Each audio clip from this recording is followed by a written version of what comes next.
Assalamu alaikum. This is Shauruk Mujumdar welcoming you to the English news from Btv-Chattogram. Let's begin with the top stories. Maiden cabinet meeting presided over by Prime Minister Tarique Rahman held today.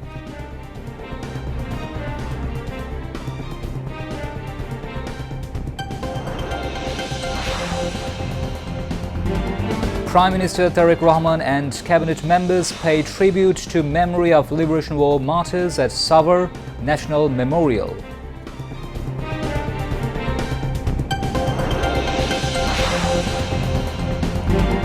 Holy month of Ramadan to begin tomorrow.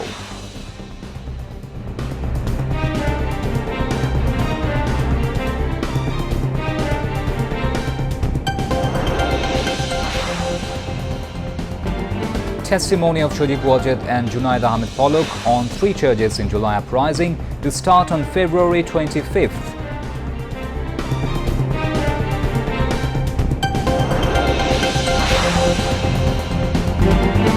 Two-day peace talks between Ukraine and Russia in Geneva to continue tomorrow.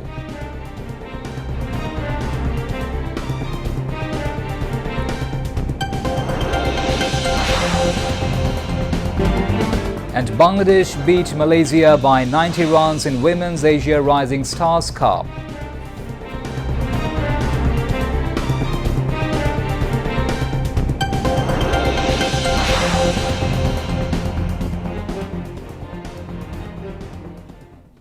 Viewers, those were the top stories. Now moving on to the details.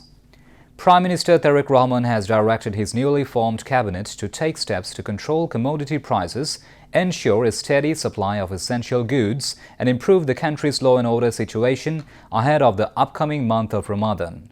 The Prime Minister gave these instructions while presiding over the first meeting of the cabinet at the Bangladesh Secretariat. The members of the cabinet were present at the meeting. The cabinet officially adopted a 180-day action plan aimed at implementing the promises made in the Bangladesh Nationalist Party's election manifesto. Following the meeting, Home Minister Salahuddin Ahmed and State Minister for Foreign Affairs Shongbad Islam briefed journalists. Meanwhile, Prime Minister Tarique Rahman will deliver his maiden address to the nation this evening. Bangladesh television BTV will telecast the speech live, according to a press release issued by the Ministry of Information and Broadcasting this afternoon. All television channels have been requested to air the speech from BTV. Prime Minister Tarique Rahman started his office today, a day after swearing in as the head of the new government. Tarique Rahman arrived at the Cabinet Division in Bangladesh Secretariat in the capital at around 12:30 p.m. to chair the first cabinet meeting of his government. Cabinet Secretary Dr. Nasimul Goni and Principal Secretary to the Prime Minister ABM Abdus Sattar welcomed the new Prime Minister at this time. Prime Minister Tarique Rahman today paid homage to the martyrs of the country's War of Liberation, a day after he took oath as the country's 11th Prime Minister. Tarique Rahman, as the Prime Minister, first paid tributes to the martyrs by placing floral wreath at the altar of the National Memorial in the Savar today. Later, flanked by the new cabinet colleagues, Prime Minister also placed another wreath at the altar of the National Memorial on behalf of his new cabinet. After laying the wreaths, they stood in solemn silence as a mark of profound respect to the memories of the martyrs who made supreme sacrifices for the cause of the country's independence in 1971. A smartly turned out contingent drawn by the three services gave a state salute while bugle played the last post on the occasion. Later, Tarique Rahman signed the visitor's book and planted a sapling of Parijat tree on the National Memorial premises. Prime Minister Tarique Rahman has paid rich tributes to his parents, Shahid President Ziaur Rahman and former Prime Minister Begum Khaleda Zia, a day after he took oath as the country's 11th Prime Minister following his party's landslide victory in the 13th parliamentary polls held on February 12th.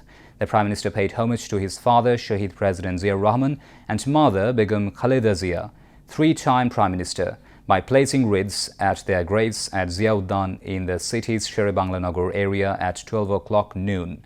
Later, flanked by the new cabinet colleagues, he also placed another wreath at the graves.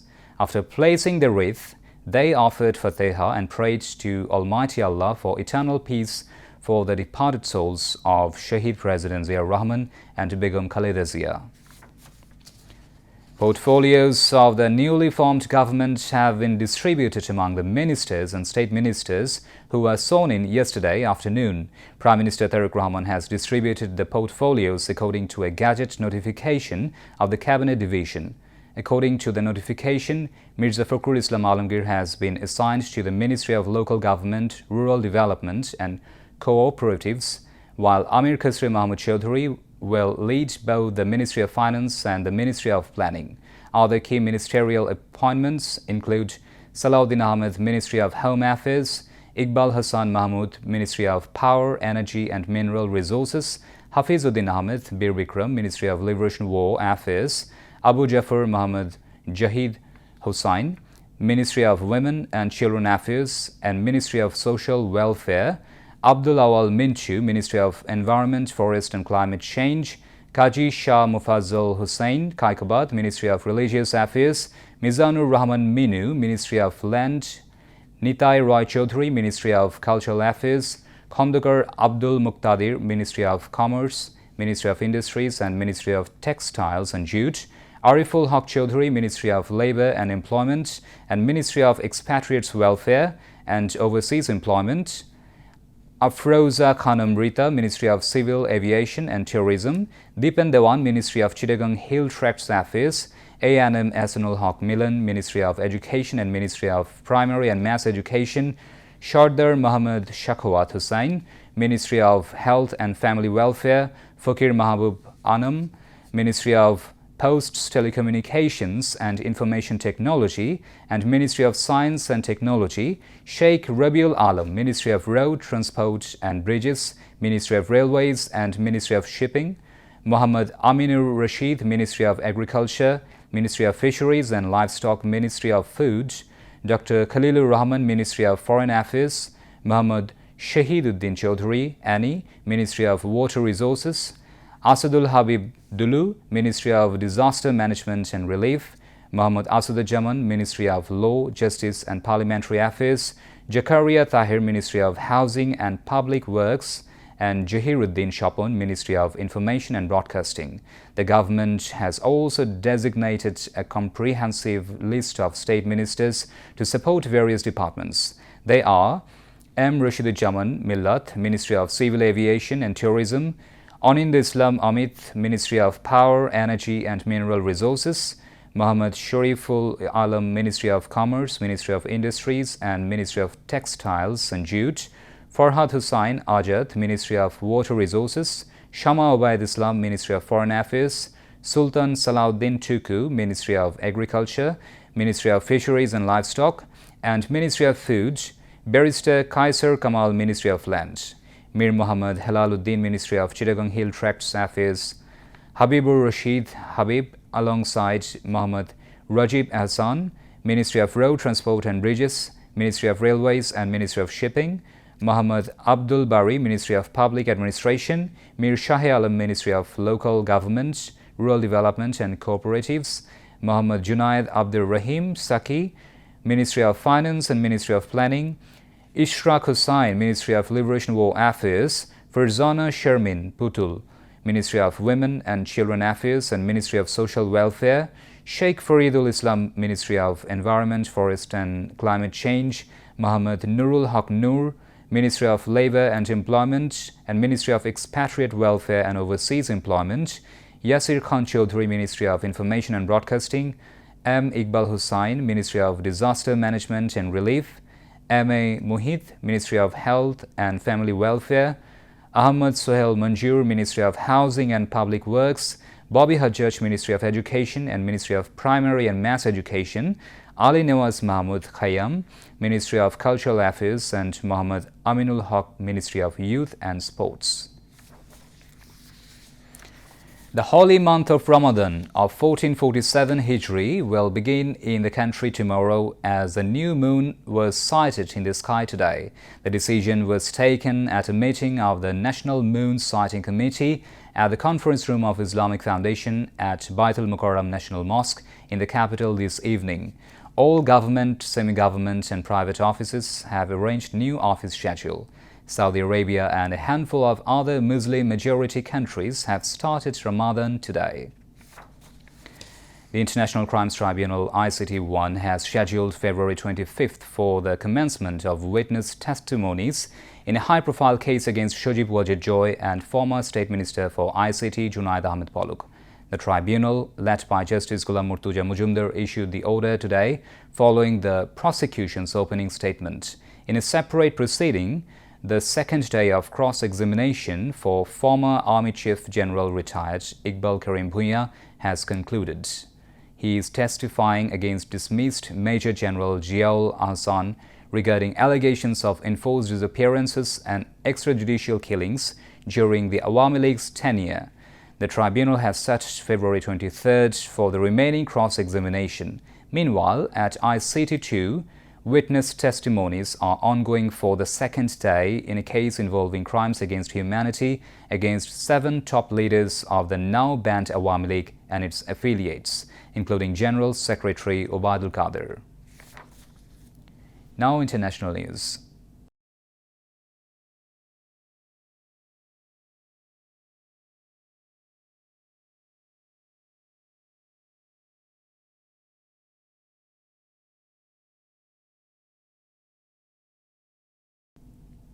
The US-mediated talks between Russia and Ukraine officials have resumed in Geneva for a second day. US Special Envoy Steve Witkoff said talks between Ukraine and Russia had brought about meaningful progress to end the war. However, hopes of a breakthrough remain low, with Ukrainian President Volodymyr Zelensky saying it was not fair that US President Donald Trump keeps asking his country to compromise, adding that peace wouldn't be achieved if victory is handed to Russia. US President Donald Trump has recently suggested it is up to Ukraine to ensure talks in Switzerland are successful without mentioning Russia. The Kremlin has not wavered from its maximalist demands for Ukrainian territory. Zelensky has repeatedly said his country is being asked to make disproportionate compromises compared to Russia. Russia occupies roughly 20% of Ukraine, including large parts of the eastern Donbas region. The Kremlin wants Ukraine to hand over the rest of the region, which Ukraine has ruled out. Ukraine says robust security guarantees from the West, including the US, must come before any settlement with Russia can be agreed. Iranian Minister of Foreign Affairs Abbas Araghchi has said that good progress has been made in indirect nuclear talks with the United States. The talks, mediated by Oman, were held in the Swiss city of Geneva on Tuesday against a backdrop of increased military flexing by both sides in the Gulf region. He said good progress has been made compared with the previous round in Oman earlier this month. He acknowledged that it will take time to narrow the gap between the countries and said that once both sides come up with draft texts for an agreement, the drafts would be exchanged and a date for a third round of talks would be set. Iran has for years sought relief from sweeping sanctions imposed by the US, including a Washington-imposed ban on other countries buying its oil. Tehran has said it wants the ongoing talks to focus on its uranium enrichment program, insisting that any deal must deliver tangible economic benefit to Iran while maintaining its sovereignty and national security.